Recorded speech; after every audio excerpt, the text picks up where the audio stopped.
What's poppin', everybody? This is Saber94 with another new deck profile featuring a Stage 2 non-GX Pokemon from Team Up. It will be this Nidoqueen right here.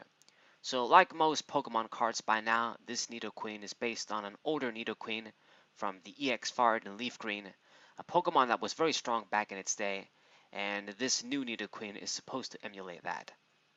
Now, the effect is kind of different from what I read it originally. When I originally reviewed this card in Japanese in Cerebi, I had very high hopes for it because the effect was you do 50 more damage for each Pokemon, but no, it's just like I feared. It needs to be evolution Pokemon, and this is how this card actually is. You gotta have evolution Pokemon on your bench to boost the damage, and while it's still strong, it's definitely a little harder to pull off, like how the old Nidoqueen used to do it. So when it comes to damage output, this Pokemon really just can do just about as much damage as other Pokemon like Empoleon, Ludicolo, other Stage 2 9GX Pokemon can do. But if you have a full bench of evolved Pokemon, you can actually do 260 before add-ons, which is very, very strong. With this, you're able to take care of Stage 2 GX Pokemon, even many Tag Team GX Pokemon, and the few of them that might be able to survive, you can just slap a Choice Band and finish them off that way. Even Wailord, Magikarp and Wailord GX, if you put a Choice Band and if you have the Shrine of Punishment down, you will be able to knock that Pokemon out in one hit if you have a full evolved bench. So it's going to be difficult. It won't be easy, but you can definitely reap the rewards if you manage to do that sort of high damage. Now, to help this sort of attack with Nidoqueen, we get the Queen's Call, an ability which lets us search any Pokemon that isn't a Pokemon GX or Pokemon EX and put it into the hand. So this can be basic Pokemon, evolution Pokemon. As long as they're not GX or EX, you can search them out. So this is one of your ways that you can help Nidoqueen get those evolved Pokemon on your bench and help you out with your attack. So obvious synergy with itself here. Now, even if you have like at least 4 Pokemon on the bench that are evolved, you're still doing very high damage at 210 before add-ons. You can knock out many Stage 1 GX Pokemon and most regular basic GX Pokemon, just about anything really, it's going to die. So it is very strong. I just want to stress that out, that even if you don't have a full bench of evolved Pokemon, you can still do high damage with Nidoqueen. Its stats are very solid at 160. You can't ask for much better than that. 3 retreat might be a little bit troublesome, but it's a big Pokemon. And the psychic weakness, it's kind of typical as well.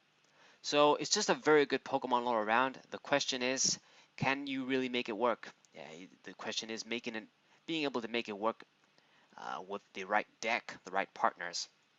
And in the past, this Nidoqueen was combined with Pidgeot from the same set, the Fire and Leaf Green set. So we're going to go classy here and partner it up with this Pidgeotto line here. Right. So you got to remember, you need a lot of evolved Pokemon to do high damage with this Nidoqueen. And the best partner I thought of to combine it with is this Pidgeotto line here. Pidgeotto is a stage 1, but it only has 60 HP. So we can actually search it out easily with Elm, get a bunch of these Pidgeottos out, search a bunch of Pidgeys, and then search a bunch of Pidgeottos, and bring this Pokemon out. Have a few stage 1s like that. With Aeromail, it's going to serve as a draw Pokemon. You can look at the top 2 cards of your deck and put one of them into your hand, put the other card at the bottom of the deck. So it's very good. It's the best partner I can think of to combine this Nidoqueen with. And it's kind of classy too. Really making it feel like the old Queendom deck. Cool. So it is going to be a 4 Pidgey line and a 3 Pidgeotto line here. The Nidoqueen line is going to be 4 Nidoran, of course, your basic Pokemon. With Call for Family, you can search out other basic Pokemon too, which is very important. And the Nidorina, one of the stage 1s here. This Pokemon also has Family Rescue. You shuffle 5 psychic Pokemon from your discard pile into your deck. So maybe in very rare situations, maybe you use this to shuffle everybody else. Like if Nidorina is like the only survivor from the Nidoqueen family. And for your stage 2 line, you need to have at least 3 Nidoqueen. You can do 4 if you like, but with these stage 2s, most of the time I go with 3. We also have the stretcher in any situation where I need to use the 4th one or just recycle a bunch of these in the deck. And very good. Now the other Pokemon for support are going to be a 1-1 Inkay Malamar line here. So this is another stage 1 and it is a psychic Pokemon, and this is important. You'll find out later why. But Nidoqueen, it does have a 3 energy cost. Now you can use any energy, so it's pretty flexible. You can try this with all sorts of different Pokemon. You can try this with Shuckle, you can try it with Pokemon like Raikou or Registeel where they grab energies. But I decided to go with Malamar here, and DCs of course. Might as well, we're going to need to continuously power up this guy, so a 1 Malamar line seems nice to me. You can run more if you like, but obviously it's going to be difficult to fit in all these stage 1 Pokemon with a stage 2 Pokemon line. So I'm working with it like this here. And what was I going to say? Yeah, get those psychic energies, attach them on Nidoqueen every turn. The thing is, we don't really want to use a Pokemon like Registeel or Raikou because I really do want to definitely be attacking with Nidoqueen in this deck all the time if I can. And then the last Pokemon is this Ditto Prism. I'm running this Pokemon here because we do have a bunch of options we can evolve into. This can become like an additional Pidgey. You can become a Pidgeotto. It can become this Malamar here. And it can even evolve into Nidorina too. So it makes sense to run a Pokemon like this. So all in all, it's 18 Pokemon. It should be 10 basic Pokemon if I'm not mistaken. We have 8, 9, 10, yeah. Very simple line. I really think is the best way. If you're going to run this Nidoqueen, Pidgeotto is your best option in standard. It's just very difficult, trying to run any other Pokemon stage 1 or even worse, other stage 2s to power up Power Lariat. Your best option is a small Pokemon like this that you can easily search a bunch of them at once. Very good. Now, the Trainer Skeleton. First and foremost, we got to have this 3 Mysterious Treasure. So this is where the Malamars comes into. Since Nidoqueen is a psychic Pokemon, and we need to search her out ASAP, get her into play, so we can make use of her Queen's Call as well. You would definitely run Ultra Ball, and to soften up that little cost, Mysterious Treasure works great here. Psychic Pokemon. This way I can search out the Malamar too, so it's another very good thing to get. So it just works well together. Psychic Pokemon, might as well use the Mystery Treasure, might as well run the Malamar. 4 Rare Candy is a pretty typical card in Stage 2 decks. Get those Nidoqueens out as soon as possible. And I don't really run any other searching items when it comes to Pokemon. There is no Nest Ball in this deck because we are really pushed with space here. As you guys can see, there are only 30 trainer cards, and that is because there's a lot of Pokemon. I can't really cut down on the energies as well. So it's very difficult. But we are going to favor a specific card to get those basic Pokemon out quickly. Right. For my other typical cards I run, you gotta run the 2 Field Blower. Once again, I always mention this with my decks. You don't have to run double Field Blower. You can drop 1 or even all of them if you really want to. But this is just one of those techs that I really like running in my decks. So 2 of these. Then I gotta have the 2 switches. Just in case we gotta move Nidoqueen out of the way, do something. It's nice to have a few switches around. And I have the 1 stretcher here, normally reserved to recycle a Nidoqueen, maybe another Pokemon, maybe a bunch of Pokemon in the deck, depending on the game state. And then the tools, I have 1 escape board. This is to put on likely a Pokemon with 1 retreat. We have a lot of them. Most likely going to be a Pidgeotto, but maybe you can attach it to somebody else.